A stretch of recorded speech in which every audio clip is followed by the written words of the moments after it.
Yo, NBA fans! Sobrang lakas talaga ni Jokic! Parang OKC versus Jokic ang naging laban. Napabilib ang mga kakampi kahit ang mga fans ng Thunder. Pag-usapan natin yan, kaya wag na natin patagalin pa. Tara na, let's go!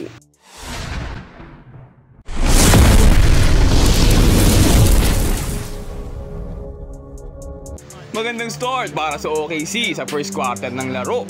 Nakakuha nga agad sila ng 10-point lead. Na-ankle breaker pa ni J-Dub dito si Aaron Gordon at napakagandang pasa sa ilalim. At gagantihan naman ni AG si Jalen Williams sa atakin sa ilalim at magpapasabit. May kasama pang foul. Dito naman Jokic with a step through. Napakagandang move. Masusundutan pa ni Bron si SGA. Pass break opportunity para sa Nuggets. Pasa kay MPJ. Uy, napakagandang fake. Muntik pang maligaw. At nakakahabol nga dito ang Nuggets. Makakuha pa sila ng kalamangan. Napakagandang pasa kay Aaron Gordon. Sasagutin naman yan ng OKC with a pick and roll action. Pasa ni J-Dub. Alley-oop kay Hartenstein. Mabibigyan naman ng opportunity dito si Westbrook para tumira ng 3. Makawalan pero buti na lang andun si Jokic. Dahil nga dyan nakalamang ng isa ang Denver pagtapos ng first quarter. At papalakihin pa nila yan. Second quarter pinaulanan ng 3 ang OKC. Uminit sa 3 itong si Christian Braun. Susundan pa yan ni Jamal Murray. At napakagandang assist dito ni Jokic. Kick out kay Schroeder for the 3. 4 straight 3s mula sa Denver. Pinahirapan din ng Denver ang OKC sa rebounds. Sa first half nga ay nakakuha ng 33 total rebounds itong Nuggets. Samantalang 19 lang sa OKC. Sa kabila niya na hindi naman nagpapahuli itong OKC. Ang largest lead lang na nakuha ng Denver ay 8. Dahil din yan sa 10 turnover nila. Dahil kasi sa mga turnover sila, nabibigyan ng chance itong OKC para makabawi sa scoring. Tulad nito, Aaron Wiggins for 3. Caruso naman dito, libre-libre din sa corner. Pero talagang ino-overpower ni Jokic sa rebounds itong OKC. At bukod dyan, talagang minaharas niya. Kinakalabaw, hindi siya mapigilan. Nakakuha nga siya ng 19 points pagtapos pa lang ng second quarter. Si SGA naman ang namamahala sa opensa ng OKC. Dalawang frontrunner sa MVP ang naglalaban dito. Pero hindi lang scoring ginagawa ni SGA, napakaganda rin ng mga pasa. At ang sipag din sa depensa, dito nga't naka-steal pa. Pass break opportunity. Didiskarte dito si SGA, drive, dalawa sumabay, may kasama pang foul. Isa rin talaga sa mga skills nitong si SGA, magaling nitong magpasabit. Kaya siya nasasabihan ng free throw merchant. Pero lamang pa rin dito ang Nuggets ng dalawa, 56-54 bago pumasok ang second half. At nagpapatuloy si Jokic sa scoring dito sa third quarter. Ang gandang alley-oop naman ang binigay kay Hartenstein. At bukod dyan ang ganda pa ng depensa niya. Tinapal si Aaron Gordon. No easy basket. Dito naman sa third quarter na ma-activate na ito si Murray. Pinanis pa si Chet Holmgren. At mag-iinit nga dito ang kamay ni Jamal. Siya ngayon ang i-score para dito sa Denver. Sinalubong na ni SGA pero nakapasok pa rin. At syempre sasamahan siya ni Nikola Jokic. Ang duo nitong Denver Nuggets ang kumakana. Dito ang ganda na pinakitang depensa ni Dort. Good defense pero better offense yan kay Jamal Murray. Umabot na nga ng 11 kalamangan dito sa third quarter. Pero hindi pa tapos ang OKC. Chet Holmgren for the slam. Napaka-utak naman itong si Jokic. Tingnan niya sinubukang magpasabit kay Jalen Williams. Talagang hindi niya inalisan. At dumiretso siya, sabit-sabit niya si Jalen Williams. Ang kaso lang siya pa yung natawagan ng offensive foul. Akala niya mauutakan niya ang referee dito. Tumalon ba naman para sumabit sa braso ni Jalen Williams? Kaso mukhang nakita siya ng referee kaya sa kanya ang tinawag na foul. Babawi naman siya dito, sinalo ang katawan ni J. Will. At siya naman ang natawagan ng offensive foul. Ang talino maglaro. Ang galing tinimingan ng pasok ni Williams. Bumawi siya sa error niya kanina. Talagang do it all itong si Jokic. Siya na lahat ang gumagawa. Mapadepensa at dito na rin pati sa opensa. Siya nga ang umi-score dito para sa Denver. Pero bukod dyan, sobrang lakas din niya sa ilalim. Tingnan nyo dito, tira niya, rebound niya. 4 na defenders ng OKC ang nandun pero walang nakagaw sa kanya. Ito nice kick out pero mawawalan. Rebound ulit ni Jokic yan. Murray mabibigyan ng chance, sumira ng 3, mawawalan. Kuha niya ulit bola, pumukol pa ng isa. Pero wala pa rin, rebound pa rin nila. Nice hustle kay Westbrook. At wala na ang ginawa dito OKC, finaul na lang. Hindi ba naman makakuha ng rebound Samantalang si SGA naman patuloy ang scoring dito sa OKC. Pero hindi nila makagawang kalamangan sa Nuggets. Papasok pa nga ang last second shot dito ni Westbrook. 76-68 score natin dito in favor of the Denver Nuggets.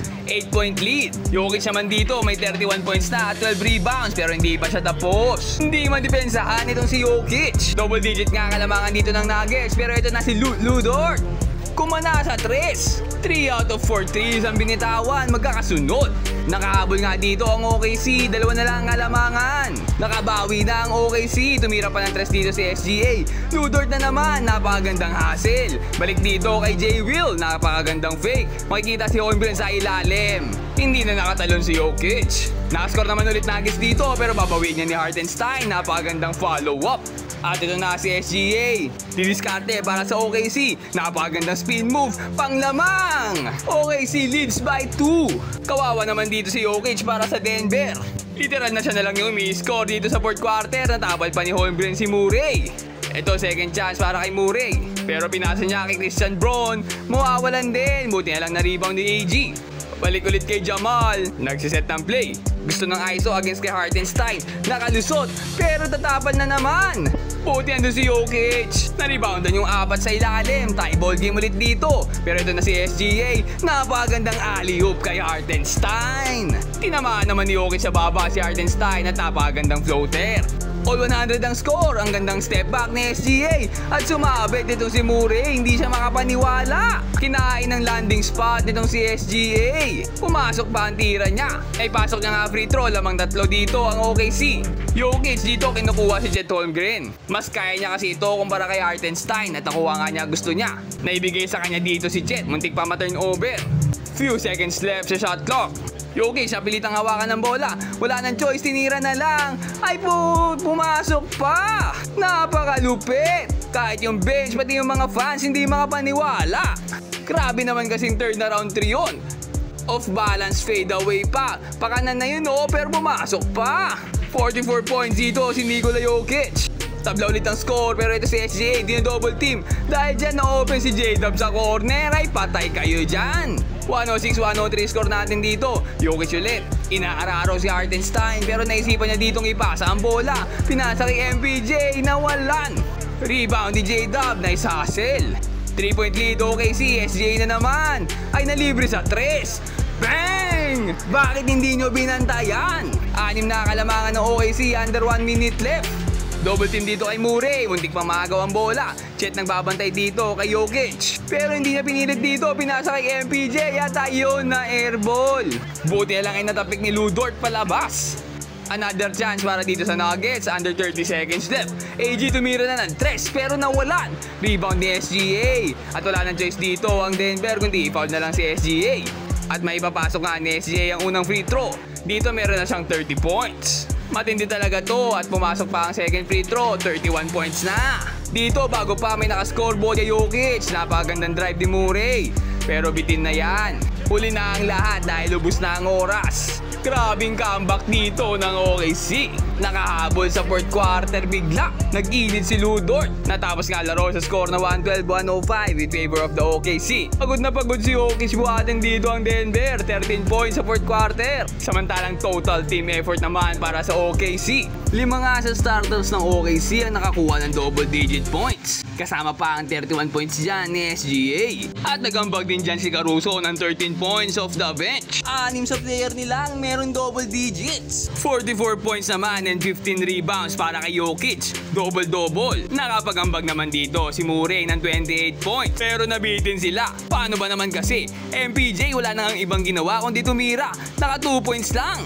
Hindi pa niya pinasok ang huling 2 3 na pinasa sa kanya ni Jokic. Panghabol sana sa kalamangan ng OKC. Dahil nga dyan lamang OKC 3-2 sa seryeng to. Game 6, balik tayo sa home court ng Thunder. Ano sa tingin nyo? Tatapusin na ba ng OKC ang serye at ilalaglag ang Denver Nuggets? O makukuha kaya ni Jokic at ng Denver ang panalo at makakapag-force ng Game 7? Comment down below and mag-subscribe ka na rin sa ating channel para lagi kang updated sa mga latest NBA happenings. Ayun lang for today. Peace out and God bless.